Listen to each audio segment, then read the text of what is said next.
Victor Mifflin. This is Pam. Okay, I'll tell him right away. Come in. Hey, Michael.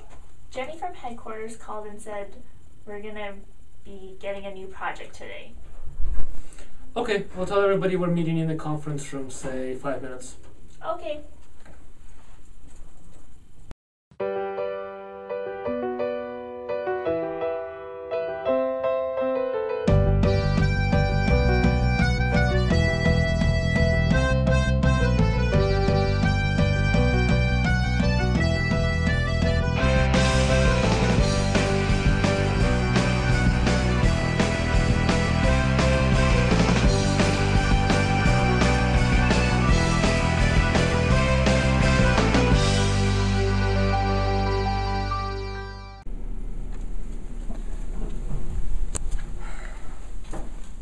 Hey everybody, how's everybody doing today? Great. Headquarters asked all the branches to submit an idea for the new Pacemaker product. So what we need to do is analyze the current products in the market to come up with our solution. We have a guest today, Jenny. She's from headquarters and she will explain all the requirements we need to focus on.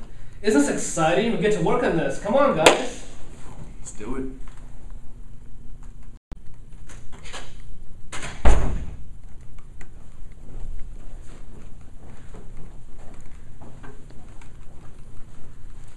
Hello everybody, I'm here on behalf of headquarters to help you guys with this project. Pacemakers are used to correct arrhythmias, that is when your heart is beating too fast, too slow, or irregularly. A pacemaker is a battery-operated device designed to stimulate contraction of the heart at a certain rate. Some are internal, surgically implanted, and others are external. Pacemakers are connected to a small electrode which is planted near the wall of the heart. Some electrical charges travel through a wire to the electrode, stimulating the heart to contract. I know this is a lot of information, so, could one of you guys take notes on this, on the board? Sure. Thank you. Atrial fibrillation is a type of arrhythmia. It is a irregular heartbeat that can lead to a stroke. About 2.2 million Americans suffer from atrial fibrillation. Over 100,000 pacemakers are implanted per year in the United States. The materials used to construct pacemakers must be non-toxic, sterilizable, and able to function in the environmental conditions of the body. The various parts of the pacemaker include the casing, microelectronics, and the leads are all made of biocompatible materials. Typically, the casing is made of titanium or titanium alloy. The lead is also made up of a metal alloy, but it is insulated by a polymer such as polyurethane. Only the metal tip of the lead is exposed. The circuitry is usually made of modified silicon semiconductors. Oh my god, this is so boring. But the good thing is that I got it to level 9 of Robot Unicorn, which is great. Currently, US and Europe hold about 75% of the global pacemaker market. As of 2010, the implantable pacemaker market in the US reached 1.7 billion. In order to enter the market, the device must be approved by the FDA first. The FDA is interested in safety and efficiency. They want to see data from scientific studies proving the device is safe and efficient. The manufacturer conducts studies to work on checks and balances to show to the FDA. There are 3 different types of pacemakers. The permanent pacemaker is called a long-term pacemaker. An incision cut is made into your neck or chest. The leads are guided through a vein in your heart and attached to the generator. The generator is placed in a pocket under your skin. There's also transcutaneous. This pacemaker is also called an external pacemaker. Small sticky patches are applied to your chest and leads are attached to these patches. At the end of this lead is a pacemaker with dials on it. These dials allow your caregiver to immediately adjust the settings of the pacemaker. The third type of pacemaker is called the transvenous. A transvenous pacemaker is also called a temporary pacemaker. The leads for the pacemaker are guided into your heart through an incision in your neck or chest. With a transvenous pacemaker, the generator is worn outside of your body in a small pouch. So that's pretty much the end of the information that I have for you guys. It's going to be a competition, and I want everybody to work on this and get back to me with reports as soon as possible. Headquarters promised to give out individual awards for the best idea, and I will decide who will receive this award. I'll make sure it's long enough. That's what she said. Great. Okay, folks, we'll have a meeting by the end of this week, and you guys should have your reports ready by then. Back to work. That's kind of juicy. That's what she said. Okay, folks, so what do you have for me? I'll start first. Why do you gotta go first? Obviously, Stanley, because I'm the best. Now, if there's no further objections, I'll continue. I've done research about the Revo MRI SureScan pacing system and the Capture SP Novus pacing lead of Medtronic. This pacemaker was the first designed to be usable in MRI scanners. The main insulator for this device is silicone. Silicone is a good insulator and is suitable for a wide range of electrical applications. It is thermally stable, has constant properties over a wide operating range. Though it is not a hydrophobe, it has the ability to repel water and form watertight seals. It also has excellent resistance to oxygen, which can be very important around blood flow. In addition to this, silicone does not stick, has low chemical reactivity, and a low toxicity. At low room temperature, the permeability of silicone rubber for gases like oxygen is approximately 400 times that butyl rubber, making silicone useful for medical applications that could benefit from increased aeration. Silicone rubbers cannot be used where gas-tight seals are necessary. The Capture SP Novus lead utilizes steroid-eluting technology along with platinization technology to provide stable, low pacing thresholds and a thin lead body. The main material for this is a polyurethane insulation around the lead. Polyurethane polymer is a combustible solid and will not ignite if exposed to an open flame. It begins breakdown at about 240 degrees Celsius. Decomposition can produce isocanites, carbon monoxide, nitrogen oxides, and hydrogen cyanide. Clinical evidence has shown electrical dysfunction has occurred in pacemaker leads composed of polyurethane due to chemical degradation of the polymer. This is one downside of this product. I've also researched the Evia pacemaker from Biotronic. This is the world's smallest pacemaker and was the first pacemaker with complete wireless remote monitoring and follow-up capabilities. The most intriguing thing about this pacemaker is the Cielo pacing leads that were designed by Biotronic to ensure long-lasting reliability and patient safety. The ultra-thin lean body uses new polyurethane coating to enable a more successful implantation, especially in patients with smaller vessels and more complex anatomy. This pacemaker also has an extremely lightweight titanium case and is nearly 33% smaller than all of its counterparts.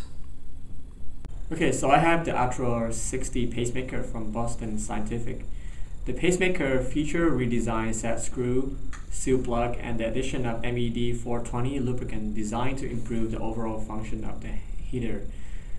The MED 420 is an antimicrobial lubricant used to prevent infections and improve the functions of the pacemaker. The titanium case is airtight, prevent foreign biological bodies from embedding the pacemaker. It is lightweight and corrosion resistant. The pacemaker also features a 2.8 voltage solid-state lithium iodine battery, which is very high reliability and used in many medical applications. It does not generate gas even under short circuits. It is a solid-state chemistry, limited short circuit currents, and suitable for low current application, and is designed to last for over 15 years. So Michael, I researched the Tendril Optum pacing lead from St. Jude Medical. It's a chemical copolymer that blends the durability of polyurethane and flexibility of silicone. The cardiac leads with Optum insulation have improved cardiac lead lubricity that can possibly provide a smoother implant with multiple leads to one vein. It also has improved handling, increased durability, and biostability. The new polymer provides robust physical attributes similar to polyurethane, yet is soft and flexible like silicone rubber, but has a lower surface friction allowing for easier venous passage. Moreover, it is virtually immune to abrasion wear and cyclic crushing, thus having potential for reduced insulation failures in the rib clavicle crush region. Lastly, after 2 years of animal studies, the polymer is very biostable, showing virtually no degradation. Okay, I have the Ventrolite Model R scanned pacemaker. It weighs 36 grams. It only functions in 37 degrees Celsius plus or 2 minus Celsius, which is not exactly safe if you get a high fever like I always do. The pacemaker is hermetically sealed. The case material is made of titanium because it is inert in the human body, immune to attack from bodily fluids, compatible with bone growth, and strong and flexible. The connector casting is made of epoxy. Epoxy is a thermosetting copolymer. It is used to protect the pacemaker from metal corrosion. This thermosetting copolymer is especially useful for the connector so that it does not fail and cause the leads to disconnect. The Pacetronic screw-in lead model 3844 has an insulating material for the lead is constructed out of silicone.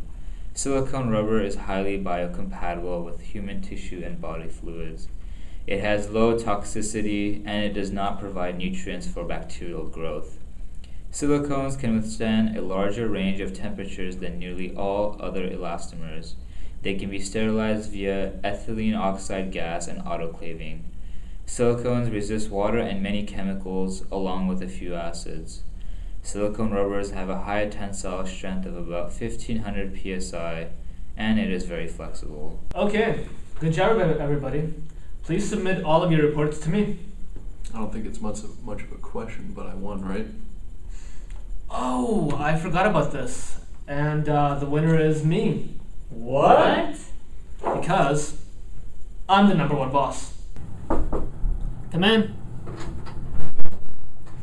Hey Michael, since apparently you didn't approve of my work, I have some top secret new materials that you might be interested to see. So what do you have? Right here we see that modern pacemakers and implantable cardiac systems can be safe to pass through MRI nowadays. This is just a new technology that people invented. Secondly, right here, found this out. This is really interesting. Electrically active human embryonic stem cells derived from cardiomyocytes are capable of actively pacing ventricular myocardium in vivo, which basically means we could make cell-based pacemakers. By periodic exposure to femtosecond laser pulse trains, periodic contraction cycles in cardiomyocytes could be triggered, depleted, and synchronized with periodic laser pulses. Microelectronics allow production of pacemakers the size of Tic Tacs, which eliminate the need for leads and can be inserted via catheter rather than open surgery. And lastly, we found a new fiber material suitable for implantable cardiac leads with a superior high modulus, high mechanical strength, and excellent electrical conductivity.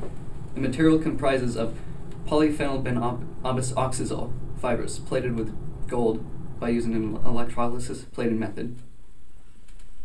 Like, get out of here. I'm still #1. You serious? Yes. Go.